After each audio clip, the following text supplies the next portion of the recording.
Halo semuanya, perkenalkan kami dari kelompok 3 akan mempresentasikan materi model komunikasi massa menurut Melvin Iqbal. Sebelum kita lanjut ke materi, perkenalkan nama saya Ria Saputri Anggreni dengan NIM 25SB 21A079. Kenalkan, nama saya Tera Enza Puspa dengan NIM 25SB 21A045. Perkenalkan, nama saya Naila Imrit Ognia dengan NIM 25SB 21A070. Halo, perkenalkan nama saya Satria Rizky. NIM saya yaitu 25SB 21A027. Ya, jadi di sini saya akan memperkenalkan siapa sih itu Melvin de Fleur. Jadi, Melvin de Fleur itu memiliki nama asli yaitu Melvin Lawrence de Fleur. Ia lahir pada tanggal 27 April tahun 1923 di Portland, Oregon.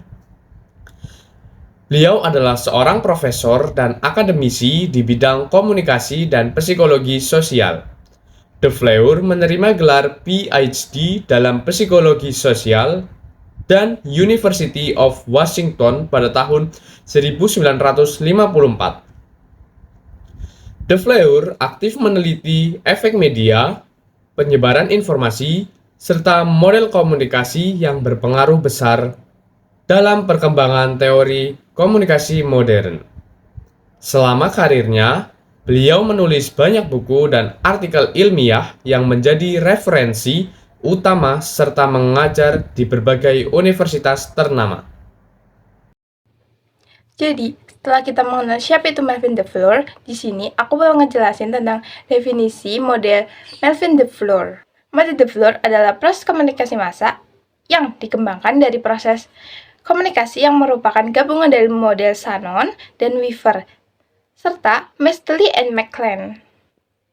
Model de Fleur menggambarkan sebuah peran media massa dalam proses komunikasi yang sifatnya melingkar dan merupakan yang pertama membentuk proses umpan balik dua arah. Model komunikasi menurut Melvin de Fleur memiliki beberapa komponen utama, diantaranya yang pertama ada sumber atau source, yaitu individu yang memulai pesan. Yang kedua, ada pemancar atau transmitter, yaitu pihak yang mengubah pesan menjadi sinyal agar bisa dikirimkan. Yang ketiga, ada saluran atau channel, yaitu media yang digunakan untuk menyampaikan pesan kepada penerima. Yang keempat, ada penerima atau receiver, yaitu pihak yang menerima sinyal. Yang kelima, ada sasaran atau destination, yaitu target akhir dari pesan komunikasi massa. Yang keenam, ada gangguan atau noise, yaitu segala sesuatu yang menghambat pesan selama proses komunikasi berlangsung. Yang ketujuh, ada perangkat media massa atau mass medium device, yaitu alat yang digunakan untuk menyampaikan pesan, contohnya media cetak, radio, dan lainnya. Dan yang terakhir ada umpan balik atau feedback, yaitu respon dari sasaran yang kembali kepada sumber sehingga komunikasi bisa menjadi dua arah. Baik, yang selanjutnya ada konsep model komunikasi massa menurut Melvin de Fleur. Yang pertama yaitu search. Search yang dimasukkan di sini yaitu adalah seseorang yang mengkomunikasikan suatu hal untuk disampaikan kepada sasaran atau destination. Nah, search ini akan terlibat dalam proses pengolahan informasi atau pengolahan sesuatu simbol, pesan yang disampaikan atau ditujukan untuk transmitter. Kemudian, simbol-simbol pesan ini setelah diolah akan disampaikan melalui channel, yaitu media komunikasi massa berupa media cetak seperti majalah, ada TV, radio, ataupun media sosial lainnya.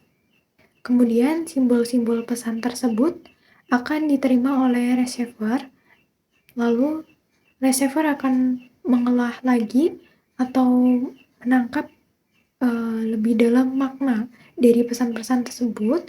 Receiver atau penerima pesan akan menerima simbol pesan tersebut menggunakan alat tertentu. Kemudian, dari pihak-pihak tersebut akan terlibat dalam pengolahan makna pesan yang kemudian bertindak sebagai informasi Search atau informasi tersebut akan berubah atau bertindak menjadi tanggapan yang disampaikan melalui transmitter. Dari transmitter akan mengirimkan sebuah informasi tersebut ke sumber utama dari yang pertama tadi, yaitu search, atau yang sekarang menjadi destination. Demikianlah proses ini akan terus berlanjut dan adanya timbal balik. Namun, dengan demikian tersebut, tidak luput dari noise atau gangguan, seperti ada gangguan sinyal, jaringan, ataupun gangguan media channel, dan lain sebagainya. Berikut ini adalah contoh peragaan dari model komunikasi massa menurut Melvin Lefleur.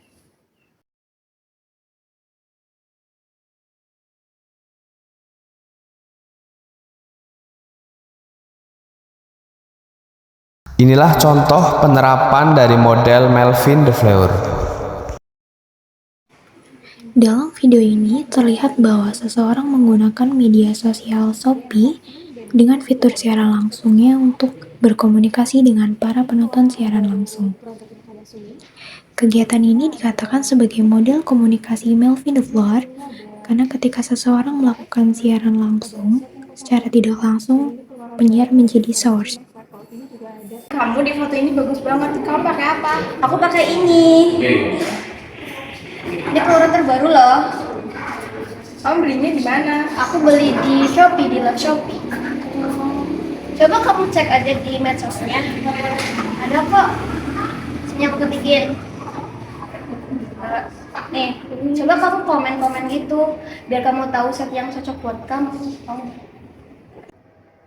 Lalu masuk ke sinyal jaringan, yang mana sinyal jaringan ini adalah sebagai transmitter dan menggunakan channel yaitu Shopee, lalu masuk ke receiver melalui jaringan dan berlanjut ke destination yaitu penonton siaran langsung. Feedback akan terjadi ketika penonton atau destination memberikan komentar di siaran langsung, lalu si penyiar meresponnya. Sekian presentasi dari kami. Thank you for watching.